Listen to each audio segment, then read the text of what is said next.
दरअसल आज की कहानी 20 साल पहले शुरू हुई। तो आज से लगभग 20 साल पहले एक लड़की की शादी होती है। दोनों ही लोग मतलब लड़का और लड़की तमिलनाडु प्रदेश के रहने वाले थे। वो लड़का जिसकी शादी उस लड़की से होती है वो उस टाइम यूपीएससी की तैयारी कर रहा था।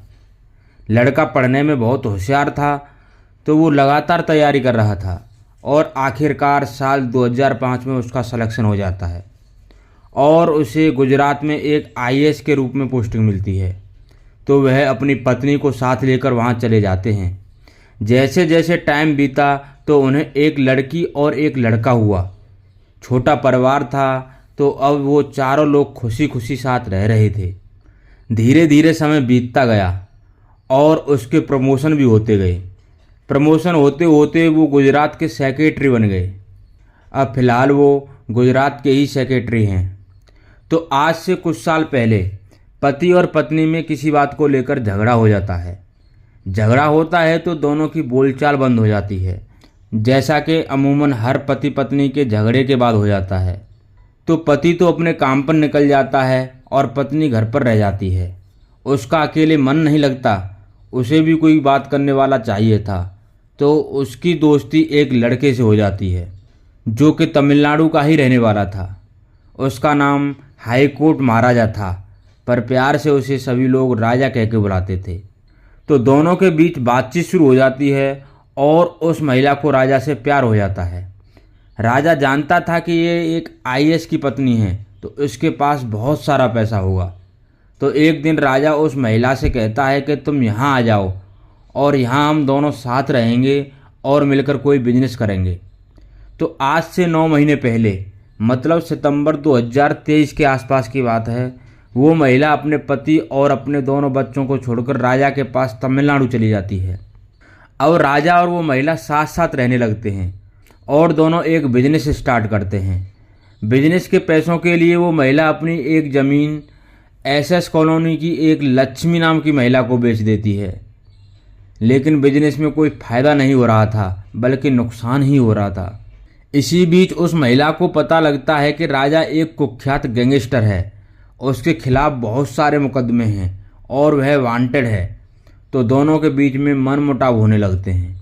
एक दिन पुलिस राजा को पकड़ कर ले जाती है। अब वो महिला बहुत परेशान होती है कि एक तरफ तो राजा भी सही आदमी नहीं निकला और उसका बिजनेस भी सही से नहीं चल रहा था, और दूसरी तरफ उसने अपनी ज़मीन भी बेच दी थी। तो वो महिला वहाँ से बेंगलोर चली जाती है, यह सोच कर के वह वहाँ कोई कोर्स कर लेगी और कोई अच्छी सी नौकरी ढूंढ लेगी। लेकिन वहाँ उसे कोर्स के लिए और पैसों की ज़रूरत पड़ती है। तो वह लक्ष्मी से पैसों के लिए कहती है, तो लक्ष्मी साफ साफ मना कर देती है। खैर, बात आई गई हो गई। कुछ दिनों बाद 11 जुलाई 2024 को लक्ष्मी का बेटा किडनैप हो जाता है। तो पुलिस तक यह बात पहुंचती है तो बहुत हड़कंप मच जाता है। पुलिस की कार्रवाई में राजा और उस महिला जो आईएएस ऑफिसर की बीवी थी उसका नाम आता है। जब इस बात का पता उस महिला को लगता है तो वह बेंगलोर से सीधे अपने आईएएस पति के पास गुजरात आ जाती है। बात 21 जुलाई 2024 की सुबह की है। जब वह अपने घर वापस आकर गेट के अंदर जाने की कोशिश कर रही थी तो गार्ड उसे रोक देता है। वो गार्ड से रिक्वेस्ट करती है, पर गार्ड उसे अंदर नहीं जाने देता है। वो साफ साफ मना कर देता है कि उससे मना किया हुआ है। दरअसल में जब वो घर से भाग कर जाती है तो आईएएस ऑफिसर उससे हमेशा के लिए अपने रिश्ते तोड़ देता है और वह गार्ड से बोल देता है कि अगर वह लौटकर यहाँ आए तो उसे अंदर आने नहीं दिया जाए। अब महिला गेट पर अंदर जाने की कोशिश कर रही है, पर गार्ड उसे अंदर नहीं जाने दे रहा है।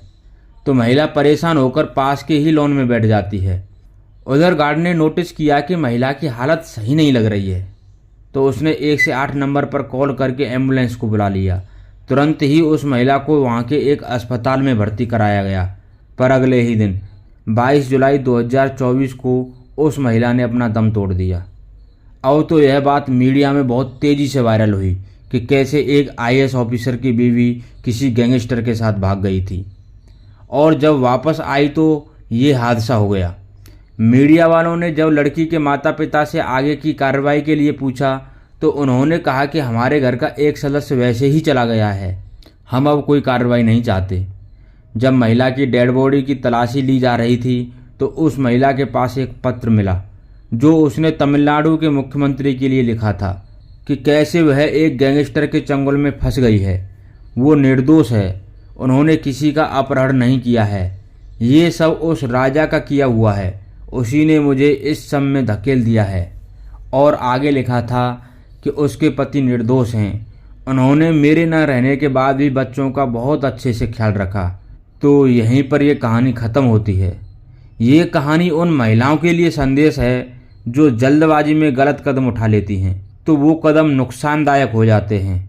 वरना आप ही सोचिए कि एक आईएएस जो एक राजा की तरह रहता है, जब वो राजा की तरह रहेगा तो उसकी बीवी और बच्चे कैसे रहेंगे। 20 साल की शादी, 20 साल का प्यार, 2 बच्चे और राजसी जिंदगी, पर एक गलत कदम ने सब बर्बाद कर दिया। इस कहानी को सुनाने का उद्देश्य किसी की भावनाओं को ठेस पहुंचाना नहीं था, बल्कि आपको सचेत करना है।